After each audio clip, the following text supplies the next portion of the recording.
தாயின் கண்முன்லே எரிந்து சாம்பலான ஒரு சிறுவன்.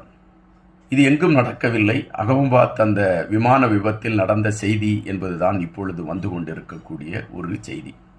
அதாவது அந்த விமான விபத்து நடைபெற்ற பொழுது அந்த விமானம் விழுந்த இடத்திற்கு அருகில் ஒரு தேநீர் கடை நடத்தி கொண்டிருந்த ஒரு குடும்பத்தை சார்ந்தவருடைய மகன் தன்னுடைய தாயாருக்கு உணவை எடுத்து கொண்டு வந்து தாயாரிடம் உணவை கொடுத்து விட்டு அந்த டீக்கடைக்கு முன்பு இருந்து அவன் விளையாடி கொண்டிருக்கின்றான். அப்பொழுது விமானம் அந்த விழுந்ததின் அடிப்படையில் அந்த சிறுவன் மீது தீ பற்றி கொண்டிருக்கின்றது. இதை அந்த தேநீர் விடுதிக்குள் இருந்து உணவு அறிந்து கொண்டிருந்த தாய் பார்க்கின்றார். தன்னுடைய மகனை காப்பாற்றுவதற்காக அவள் ஓடோடி செல்கின்றார். ஓடோடி செல்கின்ற பொழுது ஒட்டுமொத்தமாக தீப்பிழம்பு அந்த சிறுவனை பலியெடுத்துக் கொள்கிறது. இந்த கோர நிகழ்ச்சியை மையப்படுத்திய செய்திகள் இப்பொழுது ஊடகங்களில் வந்து கொண்டிருக்கின்றன. இந்த விமான விபத்தில் மரணமடைந்தவர்கள் ஒருபுறம் இருக்க, விமானம் விழுந்த இடத்தில் கல்லூரியை சார்ந்த மாணவர்களுடைய மரணம், அதன் பக்கத்தில் குடியிருந்தவர்களுடைய மரணம் என்று சுமார் 31 பேருடைய மரணங்கள் பெரிய ஒரு துயரத்தை ஏற்படுத்தி இருக்கிறது என்பதுதான் செய்தி. இப்பொழுது கருப்பு பெட்டி கிடைத்து விட்டது.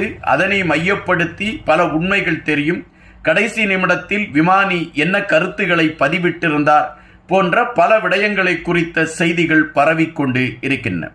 இந்த கருப்பு பெட்டியை எடுத்து இப்பொழுது அதை ஆய்வு செய்து இதுதான் உண்மை நிலை என்று கூறிவிட்டால் இறந்து போனவர்களுடைய உயிர்கள் திரும்ப வருமா என்கின்ற விடயத்திற்கு யாரிடமும் பதில் இல்லை. இந்த விமானம் புறப்படுவதற்கு முன்பு சரியாக அந்த விமானத்தின் சேவைகள் பரிசோதிக்கப்பட்டதா என்கின்ற கேள்விகள் ஒருபுறம் எழும்பிக் கொண்டிருக்கக்கூடிய அதே வேளையில் இன்னொரு புறம் விமானியின் தடுமாற்றம்தான் அதாவது விமான விபத்திற்கு காரணம் என்று வரக்கூடிய செய்திகளும் ஒவ்வொரு நாளும் ஒவ்வொரு விதமான பீதிகளை ஏற்படுத்தி கொண்டு இருக்கின்றன.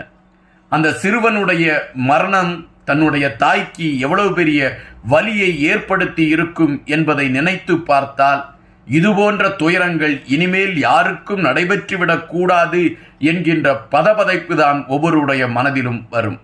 அரசும் அரசு சார்ந்தவர்களும் இதுபோன்ற விடயங்களில் அதிதீவிர கவனம் செலுத்த வேண்டும் என்கின்ற கோரிக்கைதான் இப்பொழுது மக்கள் மன்றத்திலே எழும்பி இருக்கின்றன. தற்பொழுது இன்னொரு செய்தி வருகின்றது. ஜார்க்கண்ட் பகுதியில் ஹெலிகாப்டர் ஒன்று விபத்திற்குள்ளாகி சுமார் 7 பேர் அதே இடத்தில் மரணம் அடைந்து விட்டார்கள் என்கின்ற செய்திகள் வருகின்றன. என்ன நடக்கிறது என்கின்ற கேள்விகள் தான் மனதிற்குள் எழும்பிக் கொண்டிருக்கிறது. பார்த்து மக்கள் பயணிக்க வேண்டும்.